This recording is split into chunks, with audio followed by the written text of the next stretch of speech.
have to explain. So, it's a very young American alligator. Anybody ever been to Florida before, guys? These exact same types of alligators you see down there. This is a young one. Crush is about 10 years old, and living at our zoo, she'll probably reach about 400 pounds. The boys get a lot bigger than the girls do, though, and down in the wild, a boy alligator gets weighed to about 800 pounds, but living at a zoo, they actually get a lot bigger than they would in the wild. Because we feed them on a regular basis, they don't have to hunt for their food. If they get sick or anything, we're there to treat them, we keep predators away. Therefore, they can actually live a lot longer, and they get a lot bigger. I've actually known American alligators to reach 1,500 pounds in captivity. These are massive animals, and definitely not a pet. Now, the person that had this guy as a pet couldn't take care of it anymore. Hi, hon. And when he came to us, we rescued him. We went to this gentleman's house and picked him up because he had such a bad infection on his head. You can see that she's missing most of her hand. And she had such a bad infection that her hand was basically just rotting away. She also hadn't eaten in 6 months. So, Buddy was obviously concerned. We went to his house and picked her up, scolded him a little bit, saying, "What are you doing? What are you thinking? Alligators are not pets, Buddy."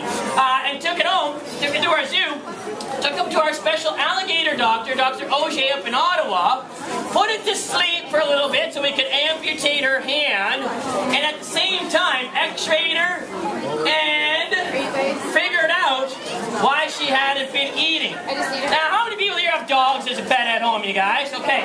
Does anybody ever give their dogs a Kong? You guys know what I mean when I say a Kong? A hard rubber dog toy called a Kong? Crusher used to have a Kong, and it disappeared around the time she stopped eating. So we had a pretty good idea where that Kong was, you guys. So while she was asleep, we put a big piece of tubing in her mouth, taped her mouth shut around it, and then Dr. Auger took his arm, and as you can see, he would have had to stick his arm all the way down to her stomach, almost to his shoulder. He grabbed a hold of that Kong in her tummy, and I was there when he pulled it out, you guys. When that Kong came out of the alligator's stomach, after being in their digestive juices for 6 months, that Kong still looked pretty much brand new.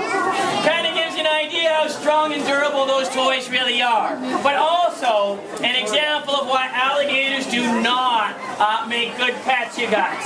Now, once we rescue our animals, we're not allowed to fly to Florida or Africa or Asia and release our animals into the wild.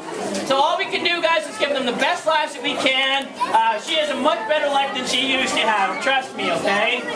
And then we travel around the country trying to teach and educate as many people as we can. By doing that, hopefully we create an awareness, keeping these animals in the wild where they belong, you guys. Keeping them out of cages and out of the pet trade. But more importantly, I like to think we're creating an appreciation for some very misunderstood